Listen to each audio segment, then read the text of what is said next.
కృష్ణ పిచ్చి పిచ్చి మాటలాడకు రంగుల కన్నా కావరమెక్కి రాధా కృష్ణ పిచ్చి పిచ్చి మాటలాడకు రంగుల కన్నా.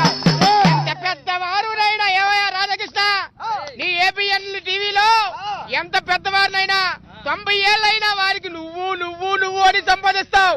ముందు సంస్కారం నేర్చుకోవయ్యా. మా ఉత్తరాంధ్ర సంస్కారం నేర్పింది, నీకు తెలియకపోతారా? మా ఉత్తరాంధ్ర డబ్బు తింటున్నావు, మా ఉత్తరాంధ్ర బియ్యం తింటున్నావు, మా ఉత్తరాంధ్ర అన్నం తింటున్నావు. నువ్వు తెలంగాణలో కులుకుతా ఉన్నావు, నీకు తొక్క తీసేస్తావు.